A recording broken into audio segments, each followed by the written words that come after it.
am I really? I'm pure consciousness. And that consciousness changes, apparently changes. But actually what only changes is the contents of the consciousness. Sometimes we point our consciousness at our senses, and then we experience the qualities of the material world. Sometimes we point our consciousness at our mind, and we experience thoughts and dreams and imagination. Sometimes we point our consciousness at intelligence, and we experience our plans and our dreams, and our values, and all these other functions of intelligence. And sometimes, if we're really lucky, we point our consciousness at itself. And we become conscious of our consciousness. This is called recursiveness, or self-referentiality. Consciousness is purely and perfectly self-referential. Self-referential means it can only be compared with itself. It cannot be compared with any other thing, because there's nothing else that exists in this world that has that same quality as consciousness. The only other thing that you can compare your consciousness to is the supreme consciousness, which exists at its root. There is Atma, the soul, the self, and there is Paramatma, which means the source or the root of consciousness, which is the supreme self. Krishna, the supreme personality of Godhead. You see? So if we actually realize the self, then we can go deeper and we can realize the super soul. The soul and super soul, Atma and Paramatma. The soul, Jiva, and the supreme person, Bhagavan. We are persons, and he's also a person. So all the attributes of persons, individuality, personality, consciousness, mind, ego, desire, activity, life, emotions, creativity, initiative, will, action. All of these attributes are attributes of the soul. And how do we know that? When the soul leaves the body at death, all these attributes disappear at the same time. Instantly. As soon as the soul leaves the body. All you have to do is knock somebody over the head, knock them out. What happens? The soul temporarily leaves the body. And guess what? All these things disappear at the same time. Personality, individuality, will, consciousness, activity, it all stops. The only thing that's left is the mechanical functions of the body. And then when the soul comes back, the same things start up again. Mind, intelligence, false ego, personality, identity, will, action, emotion, initiative, creativity, perception, everything starts all at once. As soon as the soul comes back in touch with the body, and the person wakes up. See? So these attributes, these functions are all qualities of the soul. That's why you will never be able to, or the scientists will never be able to isolate consciousness. Scientists will never be able to measure consciousness. Because consciousness is not a thing. Consciousness is a quality. You see?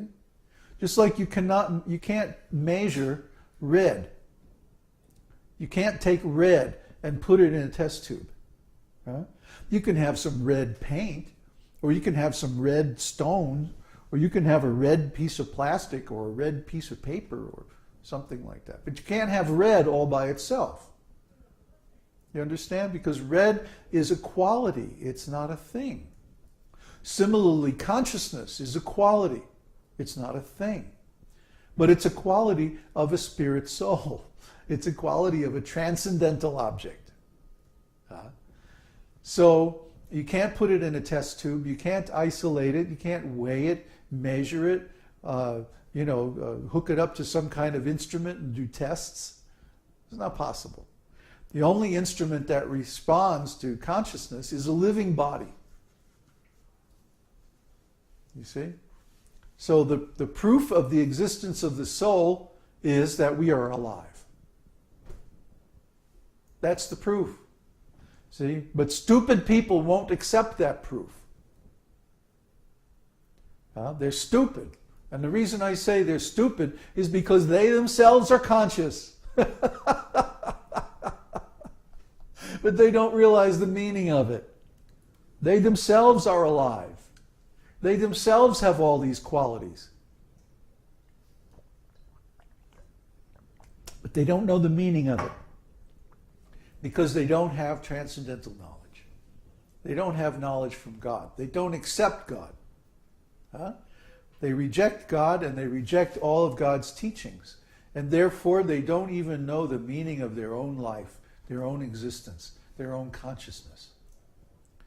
This is very sad. It's tragic, actually. And because of this nonsense, the whole world is being misled. The whole world is being drawn down a trail of suffering. Just a minute, I'll take questions in a minute. So we don't want suffering, we want joy, we want pleasure.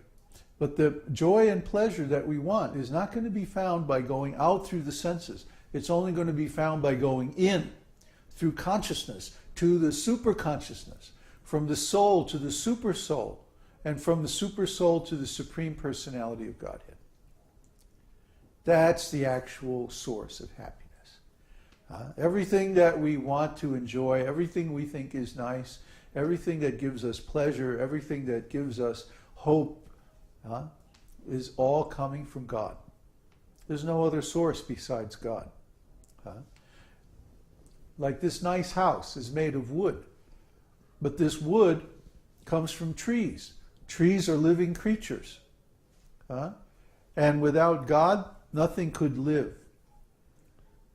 So, because of God, we can have this nice house. It's all coming from Him. The earth that the trees grow in is coming from Him. Nobody can create a planet. They have to be created by God. And even if you say, well, the planets are created by the sun, fine. Who created the sun? You see? It takes a superhuman intelligence, a superhuman ability to even create this material world, what to speak of the spiritual world, what to speak of the soul, consciousness. Where does consciousness come from? It can only come from God. It can only come from a greater consciousness. Just like we see human beings come from human beings. Dogs and cats come from dogs and cats. But where does consciousness come from? It has to come from a higher consciousness. It's so simple, folks. It's really common sense. Consciousness can only be born from consciousness, just like cats can only be born from cats. It's so simple, it's so direct, it's so plain, it's so obvious. But it takes a self-realized soul to see these things. Self-realized soul simply means one who is no longer sick, one who no longer has this material disease. Somebody who's just normal. You know, it's like it's not really any big deal. It's just not being normal. Everybody else is completely sick. You know, and we're trying to deal with this. We're trying to help this. We're trying to cure this. Well, we have a little hospital here in Chile. And we have a few patients. And the doctor is the holy name. I'm not even the doctor. I'm just the nurse.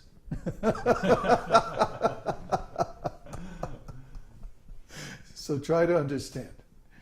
We're trying to cure people of this material disease, which is a disease of consciousness. It's a lack of knowledge. It's just like if you don't eat. If you don't eat, then you'll get weak and you'll get sick. Your body needs nourishment. Your body needs fuel. Well, what is the nourishment for the soul? You see? What is the nourishment for consciousness? The nourishment is transcendental knowledge. If we get transcendental knowledge, then our soul can stay healthy and strong, even in this material world. Huh? Actually, of course, the soul is never damaged or hurt by anything that happens in this world, but we think it is, because the quality of our consciousness is determined by the quality of the contents.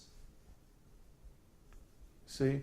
So when we focus our consciousness on material things, we feel very bad because they don't have the kind of quality that our soul enjoys.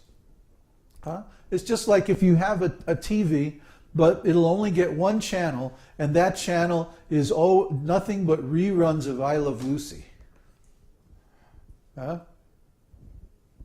Or old Mets games or something like, completely boring. It's completely boring, completely irrelevant to your existence. Completely